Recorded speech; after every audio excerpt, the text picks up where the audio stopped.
Boa noite a todos, eu sou o Pedro, eu sou estudante do curso de Relações Internacionais e eu vou estar representando o DCE no evento de hoje. O tema das palestras é Um retrato da saúde brasileira, histórico de atleta, tratamento precoce contra a Covid-19, vacinas e o SUS no pós-pandemia. Os nossos convidados são Melanie Fontes Dutra, biomédica, mestre e doutora em neurociências pela URGS e pesquisadora de pós-doutorado em bioquímica. José Leandro de Oliveira, professor de Fisiologia do Exercício, mestre em Ciências do Movimento Humano e Avaliação em Educação Física. E, por último, Marcelo Bitello, médico, mestre em Saúde Coletiva e professor da disciplina de Semiologia Média e Infectologia do curso de Medicina da Unicinos. Hoje as palestras serão divididas em 3 blocos, apresentados pelo professor José, pelo professor Marcelo e pela pesquisadora Melanie, respectivamente. Após a conclusão das 3 apresentações, iniciaremos o quadro de perguntas e respostas. É importante que no decorrer das palestras vocês já façam suas perguntas no chat para que possamos fazê-las no término das 3 palestras. E não esqueçam de preencher o formulário de participação para obter as horas complementares. Um bom evento a todos. E agora com a palavra o professor José. Boa noite a todos e todas. É um prazer enorme ter sido convidado para essa palestra juntamente com a Melanie, com a doutora Melanie, com o doutor Marcelo. E também é um prazer estar podendo conversar com esse pessoal, desses calouros que estão iniciando na universidade, iniciando na universidade num momento diferente, um momento especial. Porque sempre que a gente inicia na universidade, todos que iniciam na universidade sabem que a universidade é um momento, acontece uma mudança na vida da gente. O próprio nome universidade já significa uma coisa bem ampla, um universo universal, Aqui a gente entra para a universidade para se tornar uma pessoa universal, me parece que filosoficamente seria a explicação para esse termo universidade. Eu atuo na universidade já há 32 anos, na Unicinos. Sou professor de Educação Física desde 1980. Fiz mestrado e trabalho com Fisiologia do Exercício, conforme o Pedro me apresentou. E eu vou tratar com vocês aqui do exercício e a relação do exercício com a nossa saúde. E, particularmente, falando em saúde, com os efeitos que o exercício pode trazer para as pessoas que não têm ou que não têm, que possam vir a contrair o vírus, o coronavírus, que a gente até nem gosta muito de falar esse nome, mas a gente está ouvindo tanto ele que a gente até fica meio assim para falar. Então vai ser interessante porque, em primeiro lugar, eu queria deixar bem claro para todos aqueles que estão ingressando agora na universidade, de todos os cursos, porque isso é um tema, esse tema serve para todos, porque não trata de um curso específico, ele trata da pessoa, de nós como indivíduo, E eu queria dizer para vocês, em primeiro lugar, que o exercício físico, ele é um remédio, o melhor remédio que existe, E ele não serve só para uma doença específica. Ele serve para uma gama de doenças. Dentre elas, as doenças cardíacas, o diabetes, a obesidade, as doenças respiratórias como um todo. Ele é um remédio que, sendo bem prescrito, ele vai nos trazer benefícios para todas essas doenças. E não só benefícios para quem já é doente, mas sim uma prevenção dessas diversas doenças. Então, o exercício físico, eu sempre digo para meus alunos que serão futuros professores de educação física e que trabalharão com o exercício, eu digo que o exercício é um remédio e que ainda nós vendemos muito barato esse remédio. Falando em questão econômica. É um exercício, é um remédio baratíssimo e que não tem contraindicação. A contraindicação dele é mínima, e ela é escalonada, essa contraindicação. Cada tipo de doença tem as suas contraindicações, mas todos podem fazer exercício indistintamente. Tá? Claro que tem que ser bem prescrito. Eu sempre costumo dizer, tu prescrever errado um exercício para alguém é que nem tu ir no médico e o médico nem olhar para tua cara e te receitar por exemplo, um benzetacil. Se o médico me receitar um remédio desse sem nem olhar para mim, ou sem pelo menos fazer um diagnóstico, eu não tomaria esse remédio. Então, assim vale para o exercício. Se vocês forem fazer exercício e o professor de vocês não fizer um diagnóstico da saúde e das condições gerais e das condições específicas das aptidões físicas de vocês, não façam exercício com esse profissional. É a primeira recomendação. Tá? Esse é um péssimo profissional. Então, eu sempre digo isso para os meus alunos. Então, fazer exercício é muito bom, mas primeiro, nós temos que procurar um profissional gabaritado para que nos prescreva esse exercício. Tá? Primeiro, o que nós temos que fazer? Nós temos que fazer um diagnóstico desse sujeito. Nós temos que saber com quem que nós estamos lidando. Qual o tipo de empecilho que esse sujeito tem para praticar qualquer tipo de exercício. Então, um diagnóstico em termos gerais, uma idoneidade geral desse sujeito em termos de saúde. Depois, em termos específicos, quais são as capacidades físicas desse indivíduo? Quais são os seus níveis de força? Qual é a sua capacidade orgânica? Né? Qual o seu consumo de oxigênio? Qual a sua capacidade de sustentar uma atividade por um determinado tempo? Né? Para isso existem avaliações. Né? Um eletrocardiograma, um exame cardiológico mais requintado, né? Para saber com quem que tu está lidando.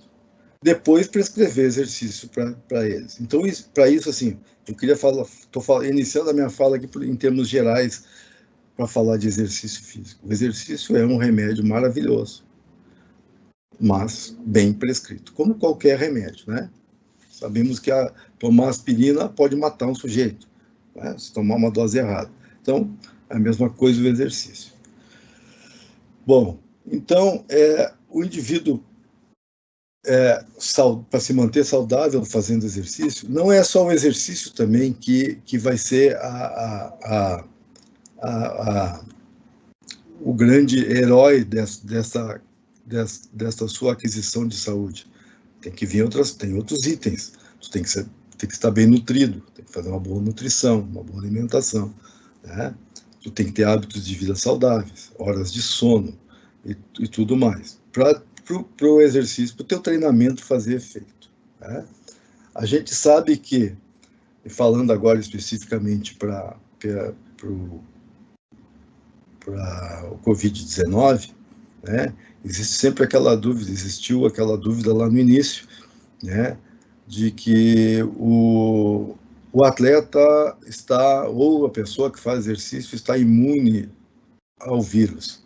Né? Isso é uma grande balela. Né? Ninguém está imune ao vírus. Né? O meu histórico de atleta, né? Aquela velha frase, meu histórico de atleta vai me permitir ficar muito bem. Ou não pegar o vírus. Não, todo mundo está pegando, está passível de ser contaminado. Tá? Primeiro, exercício físico não é vacina. Exercício físico não é vacina. A doutora Melanie vai falar muito sobre vacina depois. E o exercício não é vacina. Aquilo que tu toma e tu vai ficar imune para o resto da tua vida. Não. Exercício físico tu tem que fazer. Eu digo sempre, eu trabalhei muito com cardiopatas, né, e eu dizia para eles, vocês têm que fazer exercício até morrer. Porque morrer todos nós vamos, é claro. Quanto mais longe, melhor. Mas o exercício não é vacina, aquilo que tu faz 2 ou 3 meses e está imunizado para o resto da tua vida. Não, tu tem que fazer continuamente, tu tem que ter continuidade, tu tem que ter frequência, tu tem que ter, tem que aderir a um programa de exercício, tem que ter uma aderência, tá, para ele poder funcionar.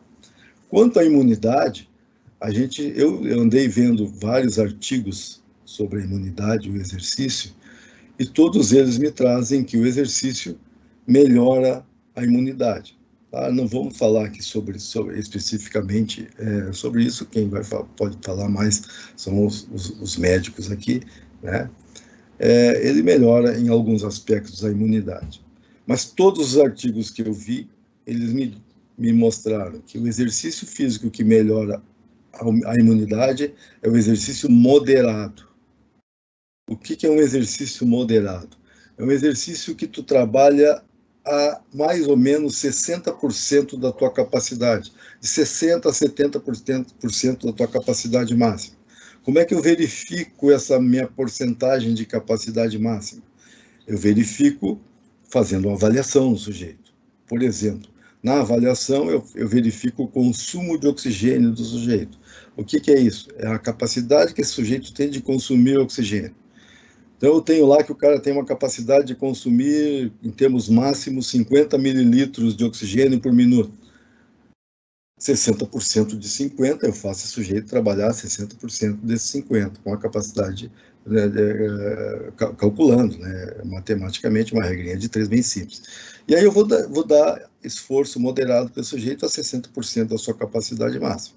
Como a gente sabe que nem todos têm a mesma capacidade máxima, a gente tem que fazer isso individualizado. Tá?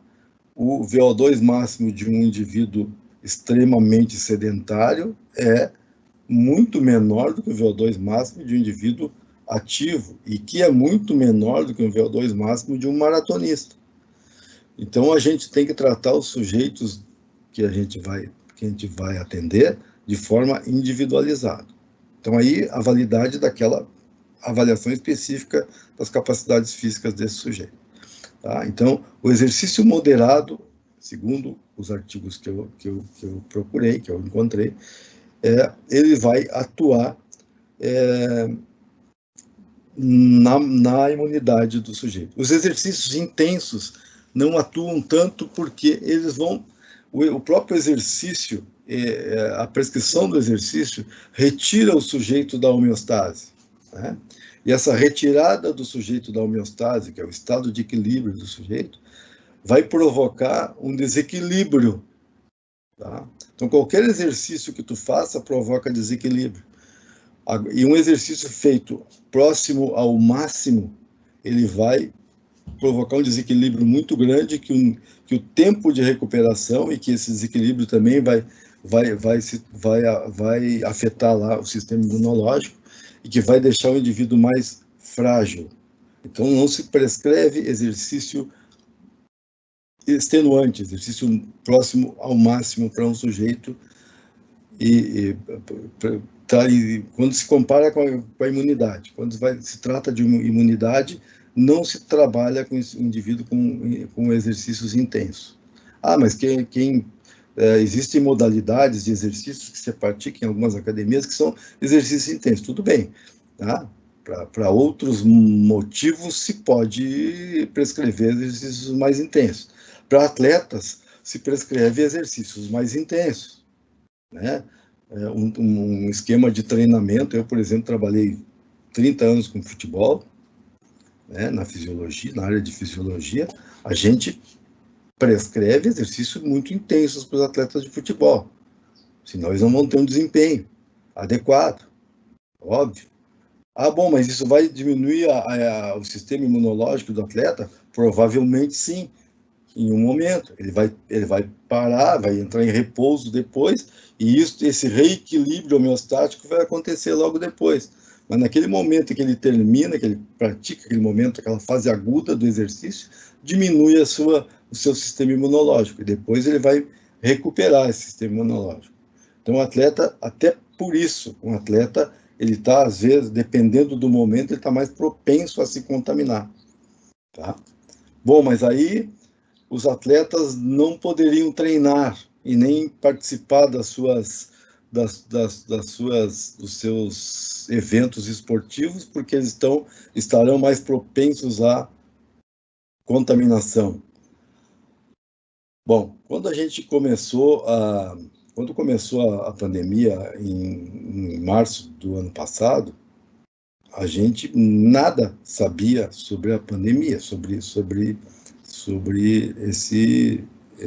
como aconteceria a história desse vírus. Um ano depois, para a ciência, ainda, não sei se os doutores vão me concordar comigo, um ano depois, a gente ainda sabe muito pouco a respeito disso. Então, os próprios artigos surgidos, os trabalhos surgidos de pesquisa em cima de atletas ainda são muito poucos, tá? Mas eu vou falar de alguns aqui que eu encontrei, tá? A gente, logo que iniciou a pandemia, surgiu principalmente na imprensa, né?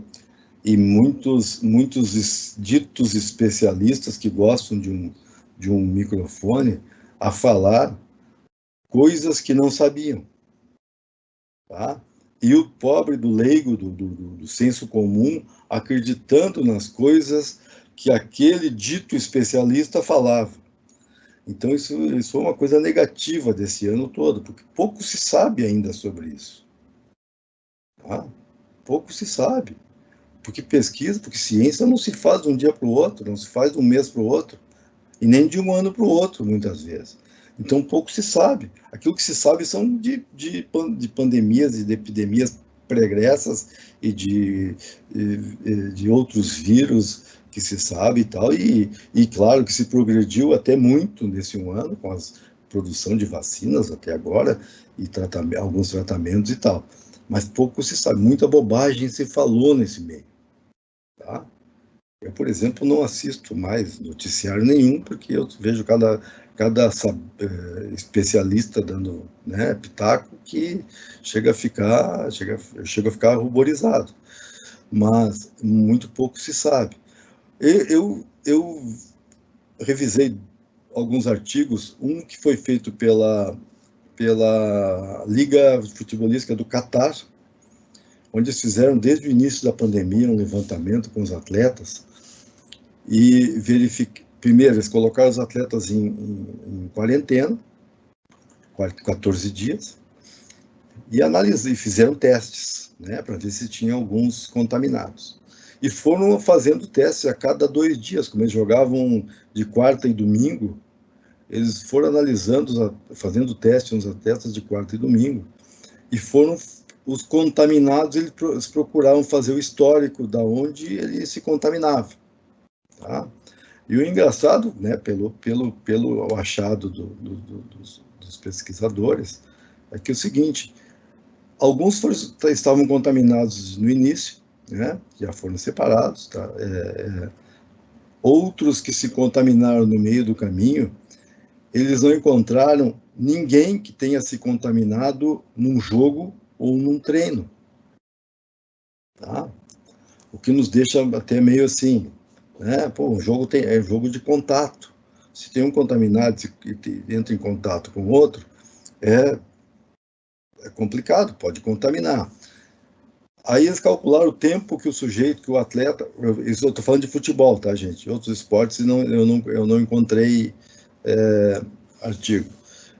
O tempo de contato de um atleta com o outro durante uma partida, numa partida não chega a 30 segundos. Tá?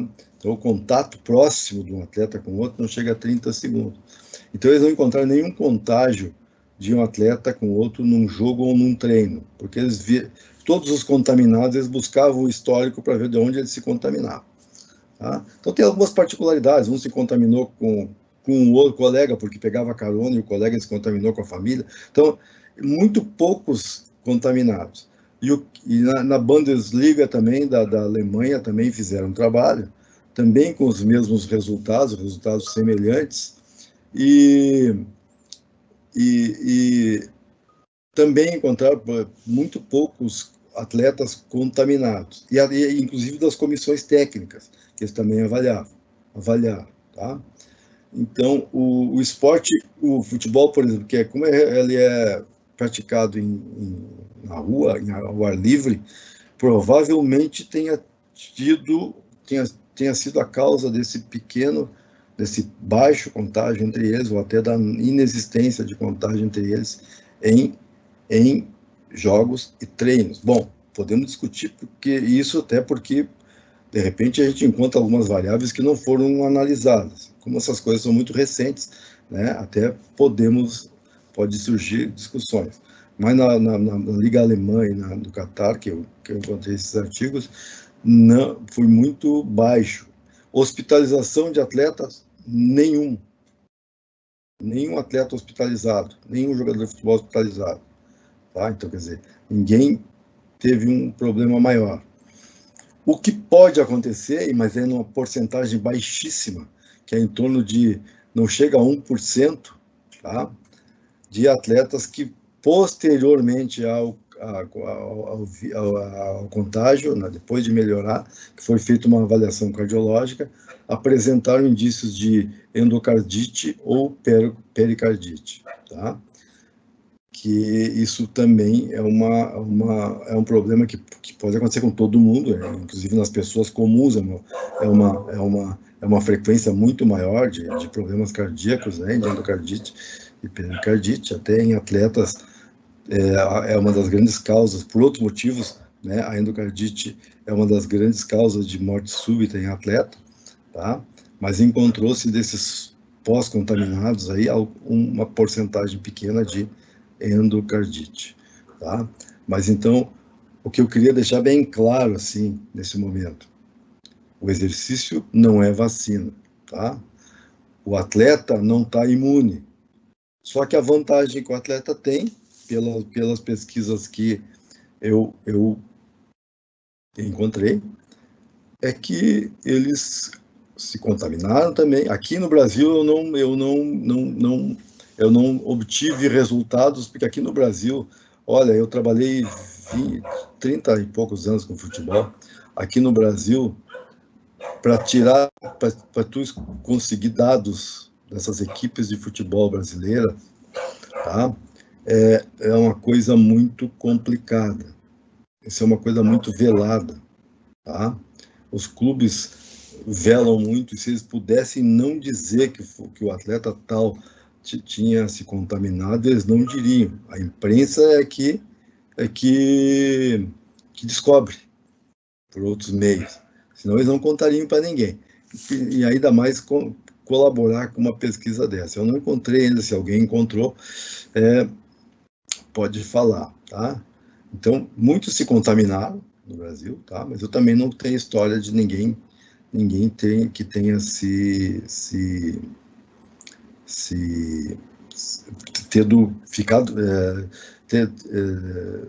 ter sido internado, coisa parecida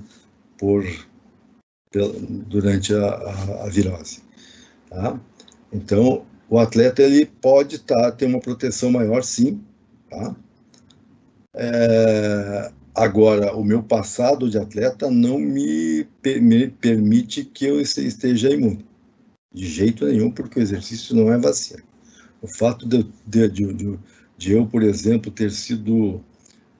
ter participado lá no quartel, quando jovem, de exercícios, né, de treinamento, e fui até capitão, e daí eu saí do quartel, aí eu fiz um curso de educação física lá na Escola do Exército do Rio de Janeiro. Eu estou dando um exemplo aleatório aqui, tá? Não botem nome nisso. E aí, isto me diz que eu sou um atleta do passado e eu estou livre. Isso não existe, tá, minha gente? Mas qualquer um pode ter Professor, contaminar e não... Oi? Vamos cuidar com o tempo aqui. Deu tempo?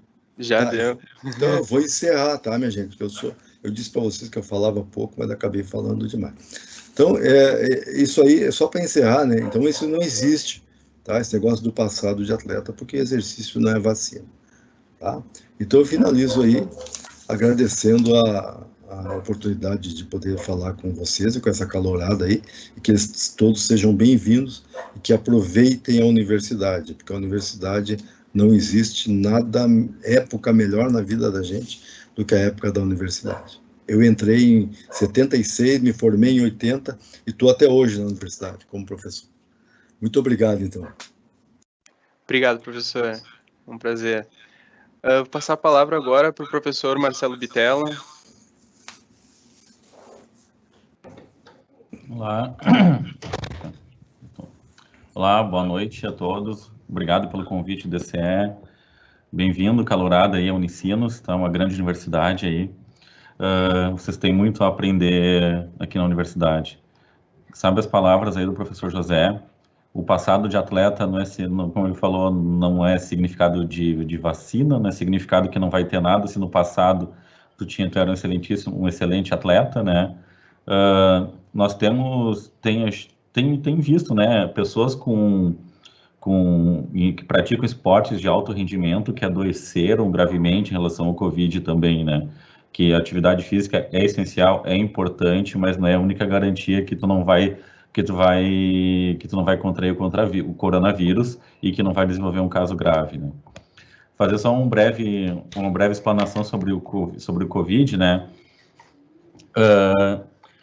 O coronavírus, ele é um vírus que foi descoberto na década de 60, né? E é um vírus que já circula entre nós aí ao longo dos anos aí. Costuma provocar um resfriado comum nas pessoas, tá? Mas algumas cepas desenvolveram mutações que deixaram ele mais grave, mais virulento. Um deles foi a cepa do SARS, né? O SARS-CoV-1, que teve no início lá em 2002. Depois a gente teve o MERS, né? Que é outra variante do coronavírus, né? Que surgiu no Oriente Médio, também uma gravidade, uma letalidade muito maior do que a gente tem em relação ao SARS-CoV-2, que surgiu agora em novembro de 2019, lá na China, né? E que se espalhou e criou essa pandemia mundial aí que a gente está vivendo até hoje. Hoje, abril de 2021, o Brasil é responsável por 25% dos óbitos diários por Covid no mundo, tá? Então, hoje o Brasil está no olho do furacão em relação à pandemia, tá? Felizmente, estamos numa curva descendente de casos aí, principalmente aqui no nosso estado, tá? E no Brasil também, com o recrudescimento aí dos indicadores, mas que o sinal de alerta, ele vai continuar ligado aí por um bom tempo, tá?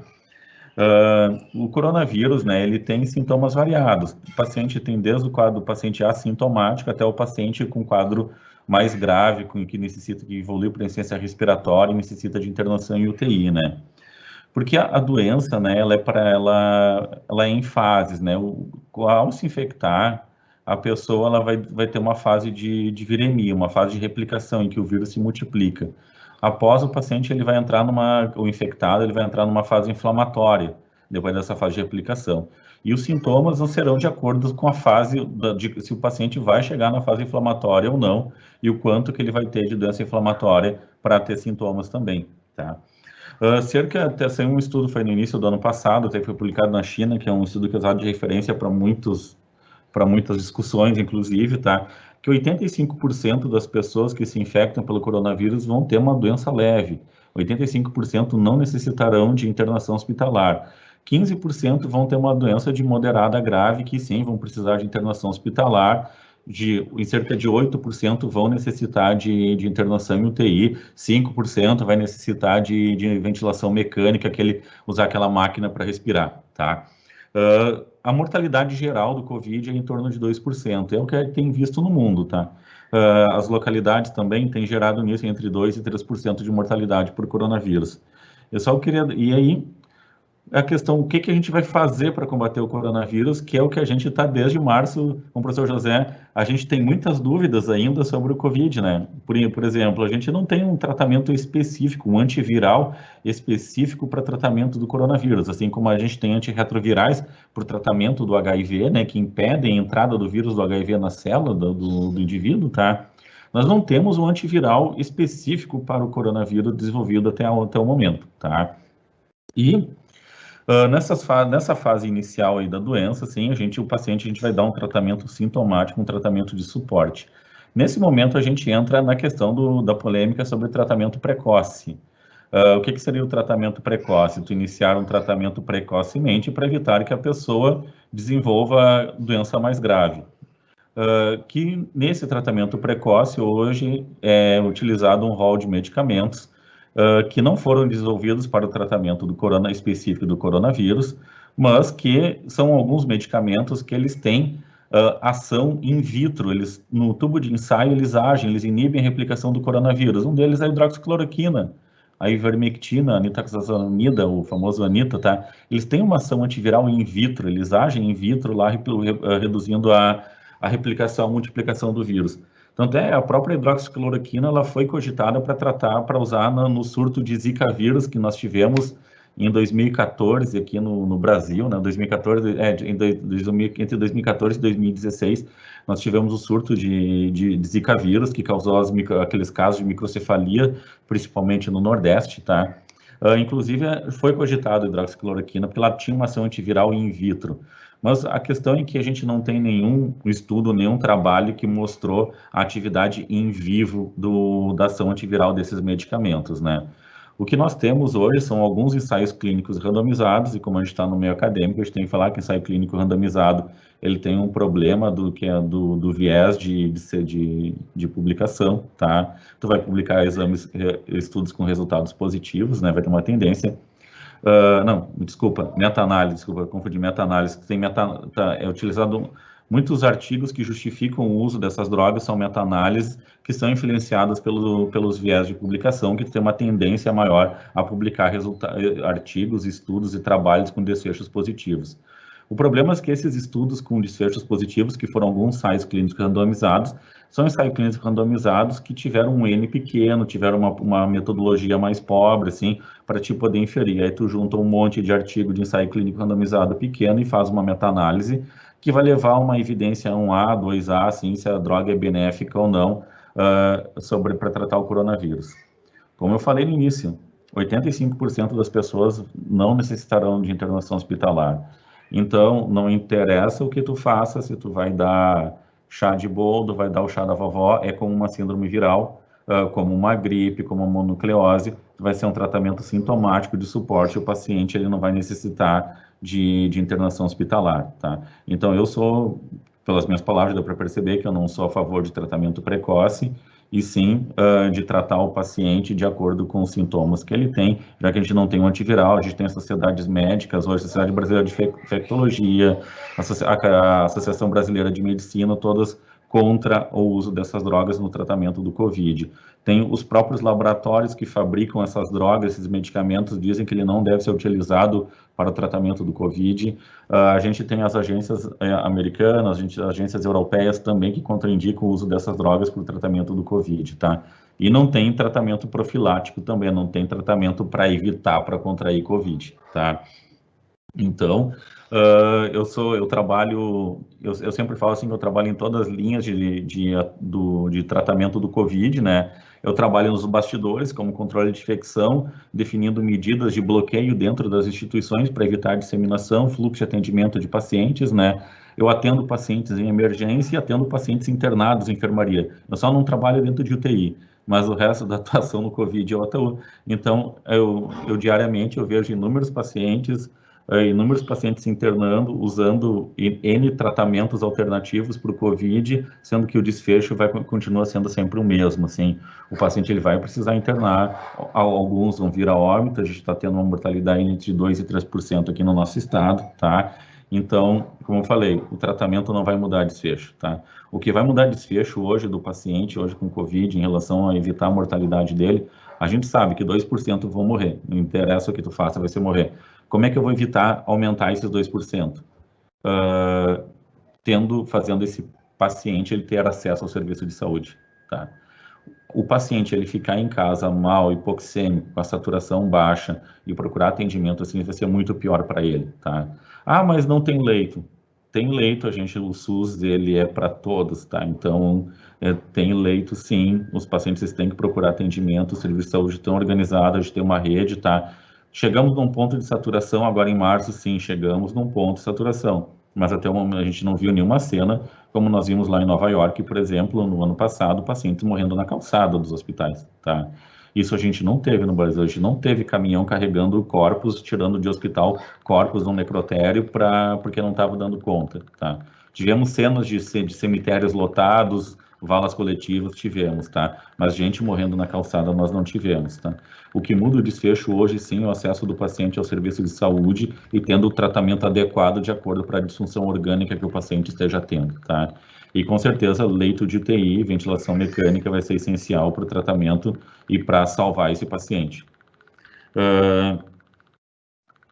Como é que a gente vai prevenir, então? Além do acesso à saúde, a gente tem que evitar o contágio do vírus, que vai ser através do famoso isolamento ou distanciamento social. Tá? Distanciamento social não é a mesma coisa que isolamento, distanciamento social não é a mesma coisa que lockdown. Tem as questões, mas que o distanciamento, que não sei o que, da economia. Sim, infelizmente a gente está no meio de uma pandemia, ela tem uma disseminação, o vírus, né, uma disseminação por gotícula, por aerosol, tá? É por via respiratória que ele é transmitido, então a gente tem que quebrar essa cadeia de transmissão, e vai ser com o distanciamento social. O distanciamento social, sim, ele funciona muito para evitar a transmissão. O uso de máscara, ela evita a transmissão, porque ela evita que tu receba gotículas de uma pessoa que esteja doente com o vírus, assim como se tu estiver tossindo e doente, a gotícula vai ficar represada na tua máscara e tu não vai transmitir no meio ambiente para outra pessoa, tá? Então, isso que é muito importante, assim, a gente vai prevenir o coronavírus, a gente vai evitar a transmissão dele. Obviamente, eu sei que todos nós já fomos universitários, né? Sabem que durante a universidade é bem comum o pessoal se organizar, fazer festa, fazer reuniões, fazer aglomerações, né? Infelizmente, agora nós não estamos no momento para isso, né? Então, a gente não tem que evitar essas aglomerações. E como o professor José ali falou, os atletas lá do Catar, da Bundesliga lá, não contraíram o coronavírus jogando futebol. Eles contraíram em algum momento de falha no processo ali de prevenir a cadeia de transmissão. Foi numa carona com um colega, deve ter sido algum jantar em casa, deve ter sido uma confraternização em casa. Aí eles não pegaram o coronavírus jogando futebol, eles pegaram no momento de fragilidade do cuidado deles, tá? E isso é o que a gente observa. Agora em março, assim, nas internações por Covid, que eu acompanhei os pacientes, era muito comum os pacientes, nos 15 dias antes da internação, eles tiveram algum momento. Participaram de um churrasco, foram para a praia no carnaval, fizeram uma festa, fizeram uma confraternização. Isso era muito comum agora nos pacientes que eu estava acompanhando agora em março na internação por Covid, tá? Então, é nesse momento que a pessoa se contamina. Não é dentro da escola, não é dentro da faculdade, não é dentro do hospital. Eu até brinco que hoje o lugar mais seguro para ti não pegar coronavírus é dentro do hospital, porque lá nós estamos usando todos os EPIs adequados, os pacientes sintomáticos que estão transmitindo, eles estão isolados em áreas específicas para isso, onde os profissionais estão trabalhando com todos os EPIs necessários para evitar de adoecer pelo coronavírus, tá? A gente pega o coronavírus aí, é na praia, é na aglomeração, é na festa, tá? É aí que a gente vai acabar contraindo o coronavírus. Pode pegar no supermercado? Pode, tá? Pode pegar passeando no shopping? Pode pegar, tá? Então, cada um tem que fazer a sua parte em relação ao distanciamento, ao uso de máscaras e sobre a higiene de mãos, que é uma coisa, eu como controlador de infecção, que é uma coisa que eu sempre falo, assim, que acho que vai ser um dos legados do coronavírus, é sobre a higiene de mãos. Hoje que crianças entendem a necessidade de higienizar as mãos com solução alcoólica ou com água e sabão, né? Então, para mim, esse vai ser um dos legados aí dessa pandemia, vai ser sobre essa cultura sobre higiene de mãos. Continuando ainda falando, eu tenho mais um tempinho ainda falando sobre prevenção, né? E, obviamente, as vacinas aí, que são um grande alento aí para nós, né? Que eu vou deixar para a Melanie falar que ela vai acabar falando sobre as vacinas, né? Que vai ser eu sempre falo assim que as vacinas são o grande avanço da medicina no mundo, assim, ajudou a erradicar doenças, prevenir doenças, tá? Então a gente tem que valorizar a vacina, a gente tem que fazer a vacina, tá? Era mais ou menos isso que eu tinha para falar, acho, do Pedro. Acho que a gente pode avançar para a Melanie e falar para a vacina, e acho que depois a gente complementa aí. Tá bom, muito obrigado, professor. Passar a palavra para a doutora Melanie.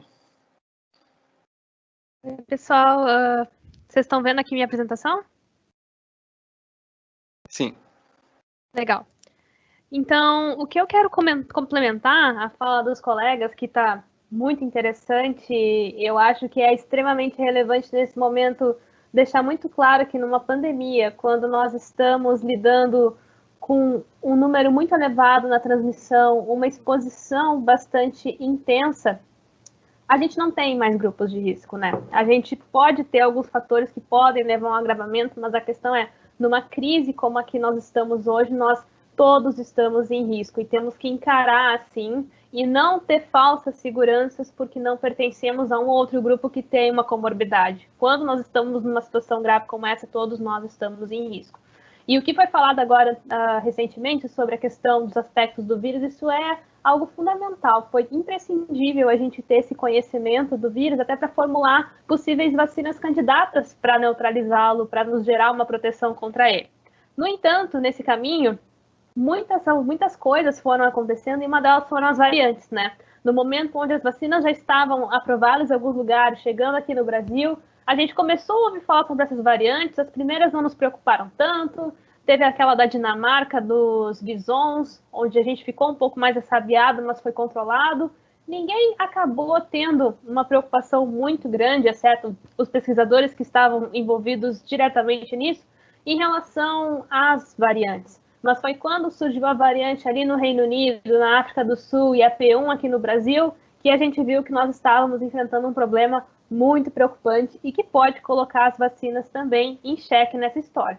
Então, antes de mais nada, é importante a gente lembrar, né, que o próprio SARS-CoV-2, como o colega mencionou agora super bem, ele veio de uma mutação, de algumas mutações reunidas que fizeram com que ele se adaptasse a infectar melhor pessoas, humanos, e pulasse de espécies onde ele primariamente, pelo menos o seu ancestral recente, estava, né? Então a gente tem, por exemplo, uma possível origem ali nos pangolins, nos morcegos, mas de qualquer forma essa proximidade dessas espécies selvagens com as pessoas pode ter gerado versões seletivas e adaptações a partir dessas mutações podem ter sido geradas a ponto de que esse vírus conseguiu pular, que é o que a gente chama de spillover, de uma espécie para outra, né? E que é o que nós caracterizamos como um evento zoonótico, quando uma espécie hospedeira acaba tendo esse vírus pulando para uma próxima espécie, no caso dos humanos, né? E a gente tem várias evidências mostrando que o vírus que infecta os pangolins, a versão do SARS-CoV-2 que infecta eles, tem regiões de ligação ao receptor das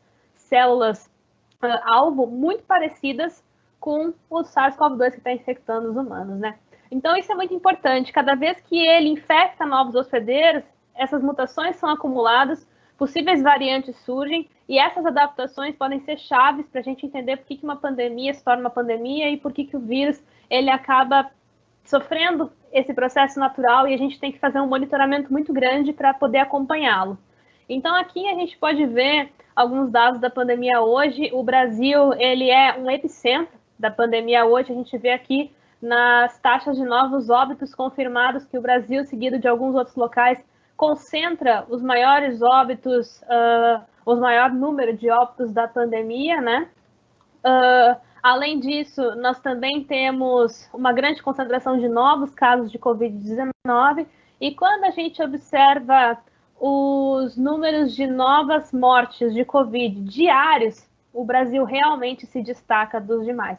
Então, aqui a pandemia está sendo muito perigosa, muito grave, levando, então, a muitos óbitos, em virtude muito dessa transmissão acelerada que leva ao colapso do sistema de saúde, não consegue atender todas as pessoas, temos filas, temos isso e aquilo, acaba levando a um cenário bastante catastrófico como esse. E quando a gente olha vacinas, a gente vê que o Brasil ele está aqui concentrado nessas curvas bem baixinhas, a gente quase não consegue saber onde o Brasil está nesse bolo todo. Porque os países que estão vacinando mais, eles estão muito disparadamente para frente em relação a nós, não é? Então, a gente está vacinando devagar, a gente não tem uma coordenação nacional para o enfrentamento da pandemia, é cada estado por si, nós por todos. E, além disso, nós não temos uma adesão adequada às medidas de enfrentamento e nem políticas de restrições assertivas para a gravidade do momento. Tudo isso gera uma sinergia assombrosa para que o vírus acabe aumentando sua transmissão, ele encontra mais hospedeiros E eu volto para o primeiro slide dessa apresentação. Quando o vírus encontra mais hospedeiros, mais variantes podem acabar surgindo desse processo. Então, quando o vírus entra na célula ao encontrar um hospedeiro, ele vai dar início a um processo de desnudamento, ou seja, ele vai expor seu material genético e utilizar a maquinaria da célula para produzir tanto suas proteínas e enzimas, quanto realizar mecanismos como a cópia do seu material genético para produzir novas partículas virais.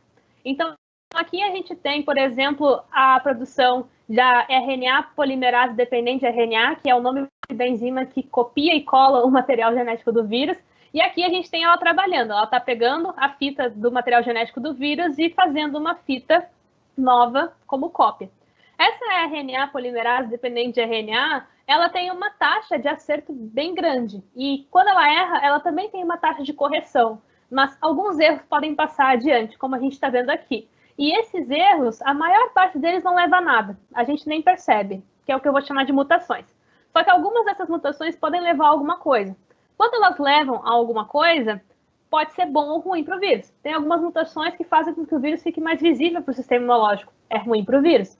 No entanto, tem algumas mutações que podem fazer com que ele entre mais rápido na célula ou acabe se transmitindo mais, e aí é bom para o vírus porque ele vai acabar infectando mais pessoas e deixando mais cópias. É aquela máxima de deixar descendentes, né, para que suas marcas se perpetuem nos ecossistemas.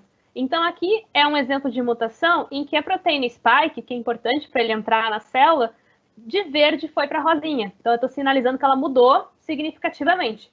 Então, esse vírus vai acabar sendo montado dentro da célula e vai ser, então, espalhado para infectar novas células, novas pessoas, que esse é o caminho natural do vírus. E é a partir daí que variantes surgem. Quanto mais ele se transmite, mais ele infecta pessoas, se a gente não controlar essa transmissão. E a partir daí ele pode acabar aumentando o risco dessas mutações geradas acabarem levando a uma variante que pode ter uma característica que seja importante para nós. Então aqui a gente tem um mapa mostrando que a gente teve a primeira variante, que foi a linhagem de Wuhan, que foi a que deu origem à pandemia, né? Ela no início era uma variante, depois se consolidou como uma cepa, uma linhagem. A gente também teve depois uma mutação que logo superou essa linhagem de Wuhan, que é a mutação D614G, a troca desse aminoácido por esse nessa posição.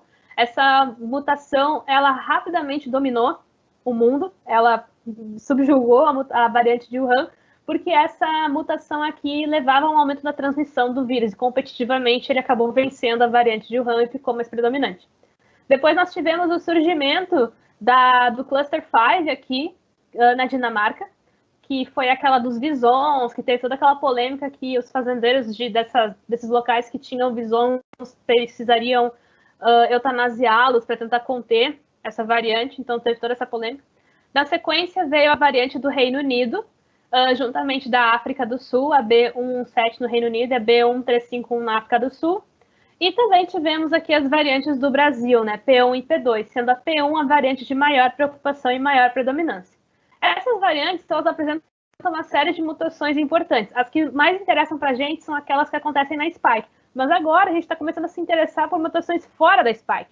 Porque essas mutações fora da spike também podem conferir certas adaptações que são interessantes para o vírus.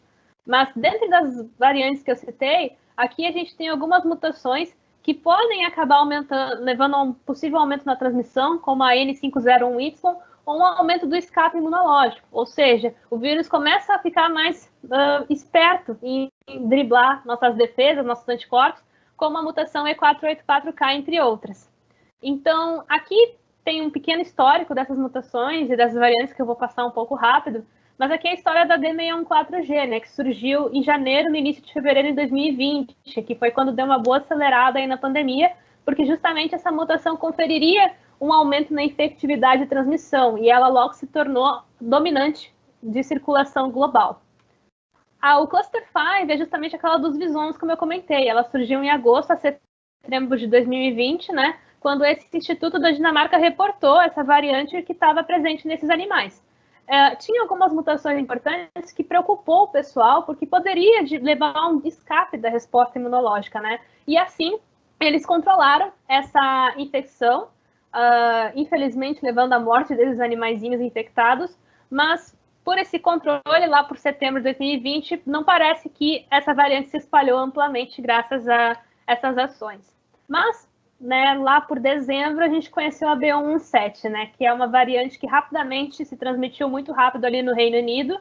Ela tem essa questão do aumento da transmissibilidade, a gente ainda não sabe se pode levar a um agravamento, né, pela doença, mas fato é que ela já foi relatada em 31 outros países, inclusive o Brasil, e é uma variante de preocupação. A B117 tem uma série de mutações, como a gente está vendo aqui, né? Ela primariamente foi descrita no Reino Unido e está envolvida com um aumento de pelo menos 50% da transmissão, além de outras características que foram também observadas. Na sequência, né, 4 dias depois da descrição da B117, veio a descrição da B13551. Inicialmente se achava que era a B117, só que na África do Sul. Chegou a ser chamada até de 501YV2. Mas a questão é que logo se viu que essa variante tinha um conjunto de mutações que não eram vistas naquela B117. Então, elas eram geneticamente diferentes. Então, se viu que eram variantes diferentes do vírus. Os estudos mostraram, até o momento, que é possível que essa variante possa ser mais transmissível e possa escapar da resposta imunológica. E vocês vão ver, quando eu chegar nas vacinas, que é realmente a variante que mais escapa da resposta das vacinas. Felizmente, ela não é predominante aqui no Brasil, mas já tem casos. O primeiro caso dessa variante foi reportado essa semana em Sorocaba, em São Paulo. Então, tem que tomar muito cuidado, porque é uma variante que realmente tem um poder de escapar bem maior das vacinas em relação às outras. Então, aqui a gente tem algumas mutações e a gente vê que ela também leva um aumento da transmissão e tem um impacto moderado ali na neutralização de anticorpos monoclonais. A P2 é uma variante de interesse, ela não chega a ser uma variante de preocupação, né? A variante de interesse são aquelas variantes que têm mutações que podem levar a uma adaptação que pode ser importante de acompanhar, mas elas não costumam ser predominantes ainda. Quando elas passam a ser predominantes, a gente chama elas de variantes de atenção, ou variants of concern. Então, a P2 é uma VOI, não é uma VOC. Ela tem algumas mutações tanto na spike quanto em outras regiões do SARS-CoV-2, e, até o momento, ela pode levar a uma redução da ação neutralizante, né? Mas a gente ainda não tem isso confirmado. Já a P1, essa sim realmente é uma variante de preocupação, né? Parece que ela surgiu ali em novembro de 2020 em Manaus. Semanas, meses após esse surgimento, ela já se espalhou e foi encontrada em outros estados do Brasil. Parece que a partir dessa questão dos padrões de viagens aéreas, então parece que pessoas que estavam ali na região se contaminaram e foram para outros estados, podem ter levado essa variante para outros lugares. E, além dela possivelmente aumentar a carga viral, que pode levar a um agravamento um pouco maior, mas ainda não é confirmado, se observou que ela potencialmente é mais transmissível e também pode escapar da resposta imunológica, porque ela compartilha algumas mutações junto daquela do Reino Unido e da África do Sul. Mas não são as mesmas. A gente tem que entender que, por mais que compartilhe mutações, não quer dizer que o mesmo comportamento será visto, porque como ela tem outras mutações, isso tudo influencia no comportamento final dela. Então aqui, olhem que interessante, lá em março de 2020, ali em Manaus, a gente tinha uma predominância de linhagens B195 e outras, né? Era outro padrão de versões de SARS-CoV-2 que estavam circulando. Observem que com o tempo, a B1128, que foi uma linhagem que predominou muito no Brasil no início da pandemia, começou a tomar conta, né? Chegando em novembro, uma presença esmagadora nas amostras daquela região. Mas olha o que aconteceu no fim de novembro, que é onde se estima o surgimento da P1. A gente começou a ter uma presença muito grande dela e logo em janeiro ela já tinha a presença esmagadora em relação às outras variantes num período de um mês. E aqui a gente pode observar que a P1, ela foi acumulando mutações, né, e levou ao seu surgimento. Ela vem de uma cepa chamada B128, que era a que era presente anteriormente, a B1128, essa rosinha aqui.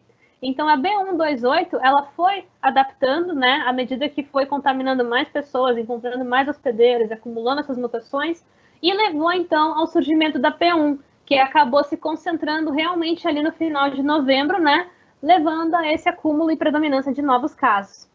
Então, a P1 tem uma série de mutações, de uma forma parecida, ela também leva a um impacto, né, na atividade neutralizante de alguns anticorpos e também na resposta imunológica que pessoas recuperadas de Covid-19 realizam. A gente tem ainda outras variantes, como a Cal20C, que foi descrita ali na Califórnia, nos Estados Unidos, no fim de dezembro também. ela também tem algumas mutações importantes, como a L452R, que pode estar levando ao aumento da transmissão, né? E hoje já é responsável por 45% das amostras da Califórnia. Então, aqui também mesma coisa, vocês observam que a Cal20C, que é essa rosinha, ela começou a aumentar sua predominância ali em novembro e janeiro, para vocês verem como essas variantes mais transmissíveis podem ser muito presentes em pouco tempo, né? Junto, essa combinação dessas variantes é o que a gente chama de Cal20C, e elas levam ao aumento aí da transmissibilidade também. A gente tem essas outras que foram descritas em Nova York em novembro de 2020, que também carregam mutações que podem levar a um escape da resposta imunológica. Além disso, a gente tem outras variantes de interesse, ainda não preocupação, que foram descritas essa semana no Brasil, que é a N9 e a N10, que são descendentes da B113, e a P4, que é prima da P1, que é descendente da B128. Então, a gente está aí com um cenário muito complicado no Brasil. O mundo já nos vê como um celeiro de novas variantes por essa transmissão descontrolada. E só nessa semana a gente já teve notícias de pelo menos 2 novas variantes que foram descobertas em Belo Horizonte e ali no Maranhão. Então aqui é só para vocês verem, né, que esses vírus eles descendem de linhagens. A P1, por exemplo, descende dessa B1 aqui, que vem dessa B1128, né, que levou ao surgimento da P1 e da P2. Então, como é que estão as vacinas nesse cenário, né? A gente já tem alguns dados, principalmente de ação neutralizante de anticorpos, que é uma parte da resposta imunológica, né? A resposta é muito mais complexa, ela tem resposta de célula, de outras moléculas, mas aqui a gente viu uma partezinha dessa resposta, que é de ação neutralizante. Então, para vacinas de RNA mensageiro, como a da Pfizer e a Moderna, a gente vê que elas pegam todas as variantes aqui de preocupação, a do Reino Unido, da África do Sul e aqui as do Brasil, só que essas duas diminuem, impacta essa ação neutralizante. Mas da mesma forma que foi visto para a AstraZeneca, e esse slide está desatualizado porque teve mais dados recentes da AstraZeneca, parece que mesmo tendo esse impacto, ainda haveria proteção, né? Ainda poderia ter proteção, não só pela presença da resposta celular, que não foi vista, mas que sabemos que é menos driblável as variantes, mas também porque essa redução não impactou significativamente a presença aí de anticorpos. Essa presença remanescente pode ainda conferir proteção. O que a gente tem dado de eficácia é da nova vacina da Johnson & Johnson, que coletaram os eventos no momento onde essas variantes estavam presentes nos locais de estudo. E viu-se que há um impacto, né, quando a gente considera essa variante da África do Sul, mas ainda fica acima dos 50% recomendado à OMS. Aqui é o estudo comparando a vacina da Pfizer e da AstraZeneca, mostrando que para B1351 esse impacto é muito maior do que para P1. Então é muito possível que para as variantes que estão aqui no Brasil, que é a P1, a mais predominante até o momento, a vacina da AstraZeneca e a da Coronavac, segundo os dados recentes, vão nos proteger e nós precisamos controlar muito essa transmissão agora, não só com vacinas, mas com medidas de enfrentamento também, para que não surja uma adaptação da P1 ou outra variante que vai escapar ainda mais e comprometer mais ainda essa resposta das vacinas. Então, aqui tem a parte das células também, que é muito importante, a imunidade das células via células T, como os linfócitos TCD8 e TCD4, são super importantes, e essa resposta é muito menos driblável, ou seja, mesmo essas variantes mudando significativamente algum ponto do vírus, essas células ainda conseguem reconhecer as células infectadas. Então, é super importante isso, porque como essa resposta reduz muito agravamentos, daqui a pouco a pessoa vacinada até pode acabar se infectando. No entanto, ela não vai agravar. E só isso já é muito importante para nós, porque reduz óbitos e reduz hospitalizações. Então, o que a gente faz nesse cenário, né? A gente acelera a vacinação, com certeza, mas só a vacinação agora não vai nos ajudar. A gente precisa usar máscara, manter o distanciamento de pelo menos 2 metros, fazer uma boa higienização das mãos e, sobretudo, né, pessoal, evitar ao máximo a aglomeração. A gente viu que o vírus se transmite muito maior, que a principal via de transmissão é por aerossóis, então a máscara é obrigatória. E não é qualquer máscara, a máscara tem que ser bem aderida ao rosto, para que essa proteção possa ser otimizada. De preferência, PFF2, né, pessoal? Então, eu deixo aqui minhas redes sociais, eu fico à disposição para qualquer dúvida que vocês tenham que eu possa ajudar. Aqui estão as iniciativas voluntárias que eu trabalho e contribuo, meu e-mail também. E convido vocês a divulgar a ciência, a conscientizar as pessoas ao redor de vocês, porque nessa batalha contra o vírus e também contra a desinformação, todos nós temos um papel ativo nisso. Muito obrigado, Melanie. Obrigado aos outros professores. Agora a gente vai iniciar o quadro de perguntas e respostas. E eu vou começar com o professor José. Temos duas perguntas para ti, professor. Eu acredito que elas sejam relacionadas, então eu posso ler as duas para o senhor? Pode ler. Beleza. E só um recado aos participantes, vamos tentar limitar as respostas a aproximadamente 9 minutos, assim, no máximo, ok? Certo. Okay. Então tá. Primeira pergunta, professor José. Como o exercício físico intenso pode provocar uma imunidade baixa, acredita ser mais prudente que, no caso de academias abertas, as atividades serem restritas a atividades físicas mais leves? E a segunda pergunta seria, teu comentário me fez refletir sobre a abertura de academias com a frase academia é saúde. Mas submeter o corpo à hipertrofia pode se considerar saúde? Bom, a primeira pergunta é sobre o exercício físico intenso pode provocar uma diminuição na imunidade, porque o exercício de alta intensidade ele provoca microlesões nas células, tá? E essas microlesões vai levar a um edema ali local da célula, né? Vai edemaciar aquela célula, vai fazer muitas células se romperem, perderem substâncias, e com isso ele vai provocar, agudamente, uma queda na imunidade. Talvez o Marcelo possa até explicar um pouco melhor isso, né? Ou a Melanie também. Mas o exercício intenso ele vai provocar uma agressão maior às células musculares, e essa agressão vai fazer com que ele perca a imunidade até o momento em que ele se adapte. Se ele ficar 2, 3 dias adaptando, ele vai voltar e vai recuar a imunidade dele. Tá? Então, o importante é fazer exercícios leves, tá? Exercícios que não agridam demais o sistema muscular. Tá? Agora, quanto à abertura das academias, e isso ser usar isso como um slogan, academia é saúde, isso é uma coisa meio complicada, tu decidir isso, porque, em primeiro lugar, a academia realmente, se tu puder ir para a academia praticar exercício, tu vai ganhar, mas tu tem que seguir todos os EPIs, lá, higienização, máscara, utilizar distanciamento entre os alunos, limpar os aparelhos toda vez que utilizar, se tu seguir todas as EPIs, beleza, excelente, tá? Agora, tu também pode te contaminar, né, igual se tu não te controlar, e tu como uma pessoa que é ativo fisicamente, tu não vai ter complicação, a contaminação não vai te prejudicar a ponto de te levar a uma internação, uma complicação maior. Mas aí tu chega em casa e contamina a tua mãe, tua avó, né? Tu vai ficar beleza, tu pode até te contaminar lá na academia que tu não vai sentir grandes coisas, se bem que com essas mutações aí, né, até pode, mas tu pode te contaminar e ter menos uma resposta imunológica mais efetiva, mas tu vai contaminar outras pessoas, né? Então esse é o outro lado. Eu não sou contra a abertura das academias, eu acho que pode funcionar, desde que se cumpra todos os requisitos e os protocolos criados pelos cientistas e especialistas no caso. Acho que eu respondi, não sei, talvez o Marcelo possa querer falar alguma coisa sobre a imunidade do exercício intenso, né? Deu? Muito obrigado, professor. Então, agora eu vou passar a palavra para o professor Marcelo, que, como tiveram várias perguntas no quadro dele, eu conversei com ele no privado para ele escolher uma pergunta, se ele quiser responder mais de uma, fica a critério do professor.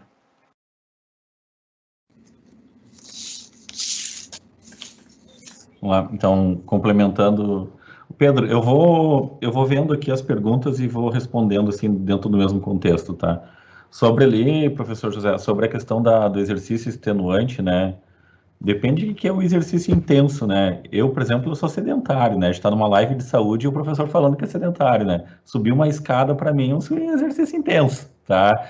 Mas agora, ir para academia, sei lá, um treino, sei lá, de CrossFit, que é um treino bem intenso, com muita carga, carga pesada, assim, de peso e atividade, e é um exercício ele é um exercício curto, o senhor vai sabe explicar melhor que eu, mas é um exercício curto com uma intensidade grande, assim, né, de energia, um exercício de CrossFit, né?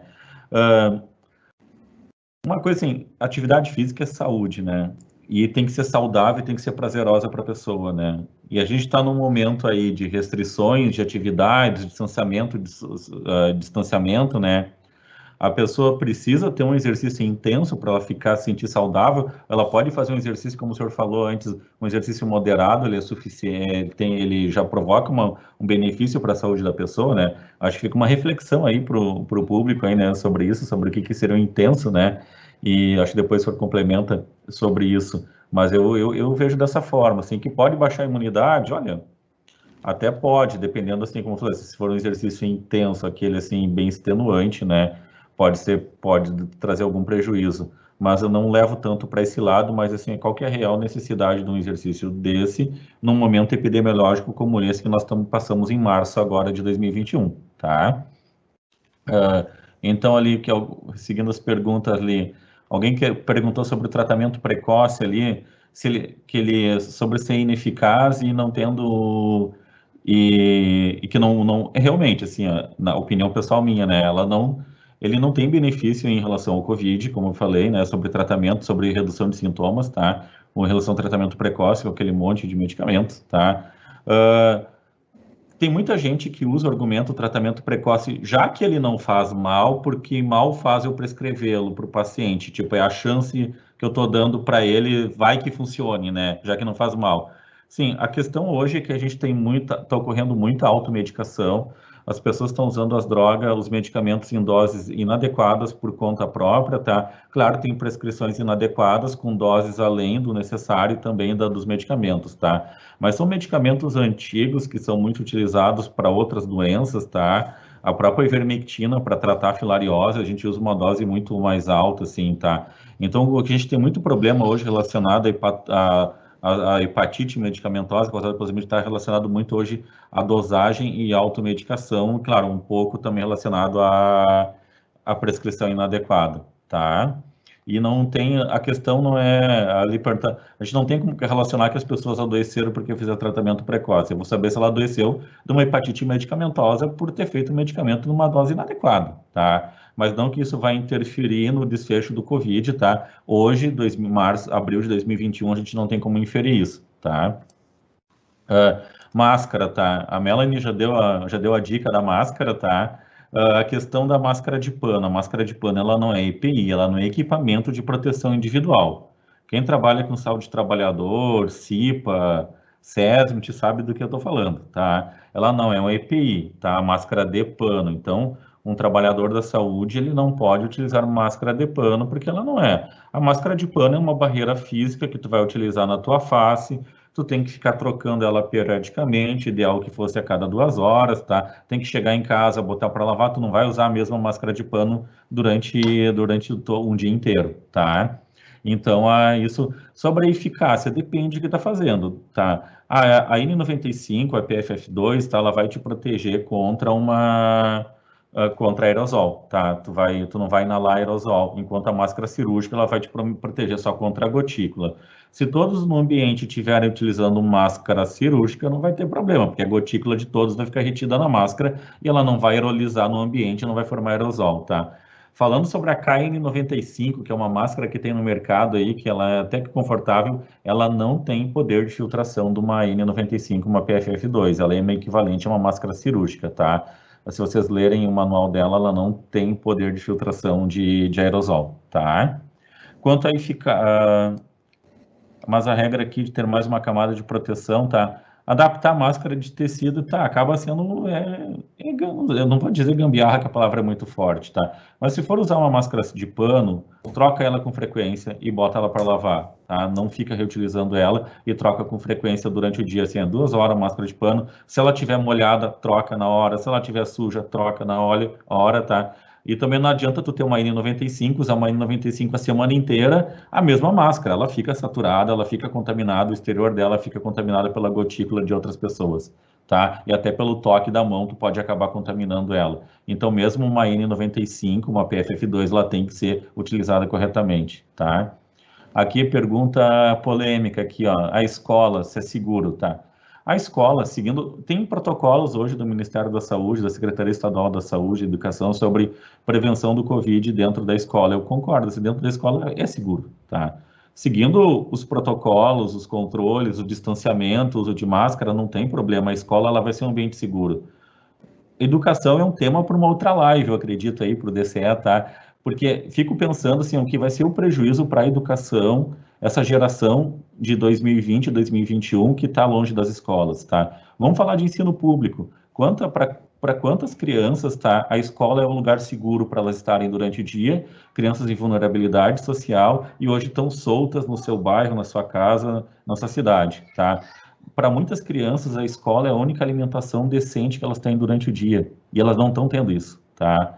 Então, a gente tem que rever. Não estou dizendo, o Marcelo é a favor do retorno às aulas imediatamente, tá? As aulas têm que... A escola ela tem que ser um ambiente seguro para todos, tá? Em relação à transmissão do vírus, tá? Em relação à educação, ela tem que ser segura também, tá? Então, vamos olhar com calma essa questão sobre o retorno às aulas. Sim, acho que a educação ela é essencial.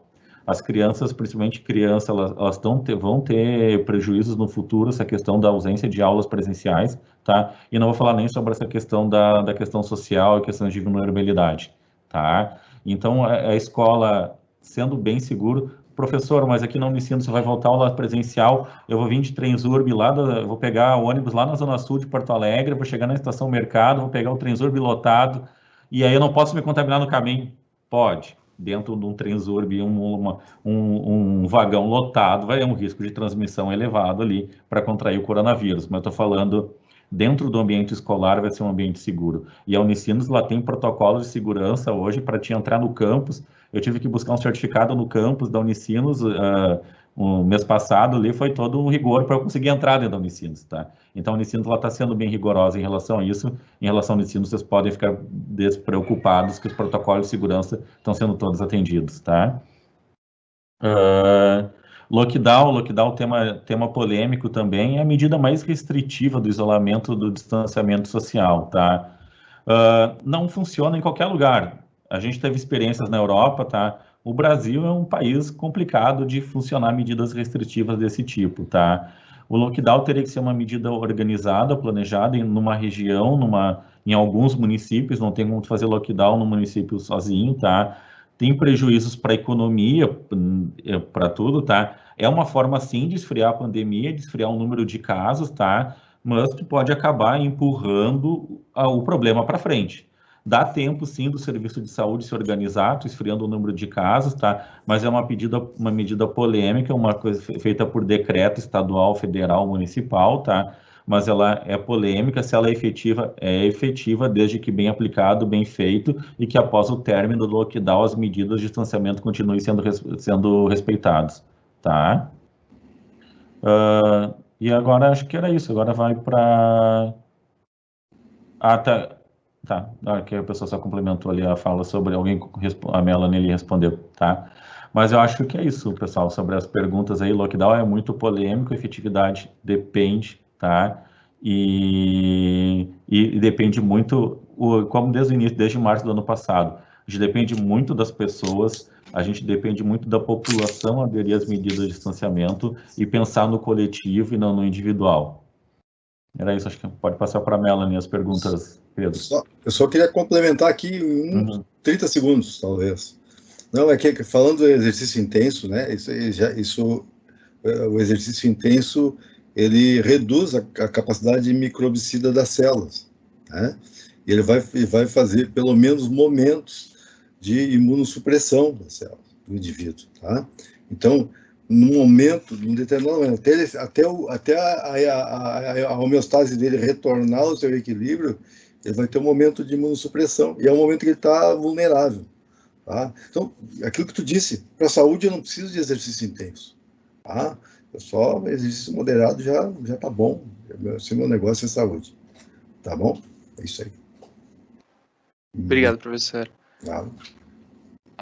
A Melanie respondeu ali no chat, mas se você quiser complementar alguma das respostas, esteja livre.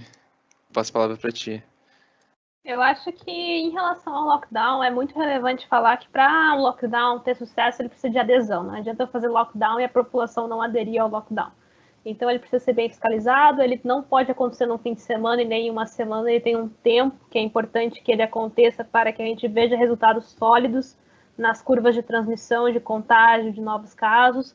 Então, não é simplesmente fazer um lockdown de poucos dias e depois culpar o lockdown por não ter trazido os resultados que se esperava, né? O que a gente mais vê hoje é exemplo de lockdown que não foi bem feito, aí ele não traz os resultados esperados e as pessoas acham que o problema é o lockdown, quando o problema é quem pensou nesse lockdown, né? Porque ele não foi bem feito.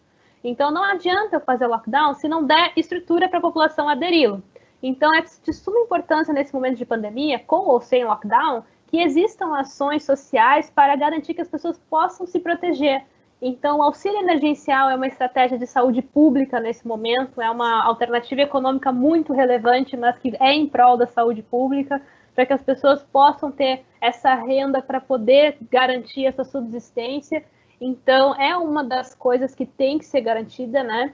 Entre outras ações, para garantir com que as pessoas possam aderir a esse lockdown, para que ele possa ser bem feito. Então, é importante sim, nós estamos num momento onde isso seria além do necessário, no entanto, não é uma opção de escolha para muitos locais, justamente porque falta essa ação coordenada nacional para garantir alguns mecanismos e ações necessários para que as pessoas possam fazer esse lockdown. E muito dessas coisas que faltam é a própria conscientização, é a conversa aberta com a população sobre a gravidade da situação, tu ouvir do representante da República o quão grave é a situação que nós estamos, né? E poder nos apoiar na ciência para poder fazer esse enfrentamento e não nos distanciarmos dela e abraçarmos opiniões e paixões sobre o que nós gostaríamos que a realidade fosse, né? Nós precisamos encarar a realidade como ela é.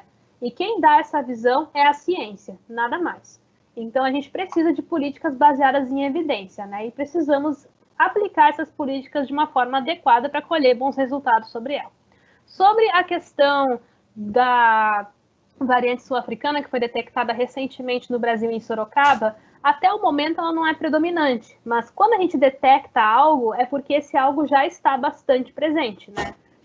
Infelizmente, a gente não tem uma capacidade tão sensível de detecção em tempo real, então quando a gente começa a detectar, a gente já pressupõe que é uma coisa que já está ficando mais presente, mais frequente.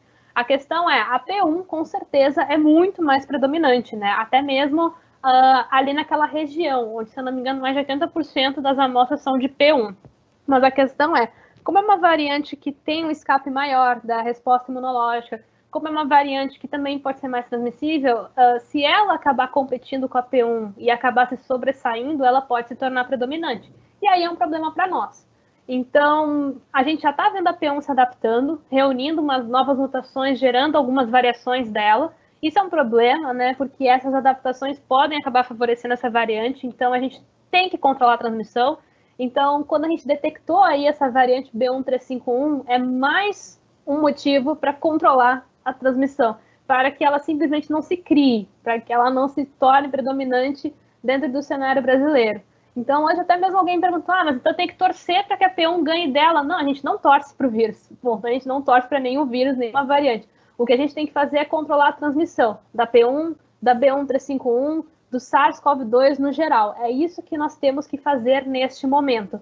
Então, tem que aderir às medidas de enfrentamento, tem que praticar o distanciamento físico, evitar aglomeração, sair somente o necessário e ter uma boa prática de higienização, principalmente das mãos.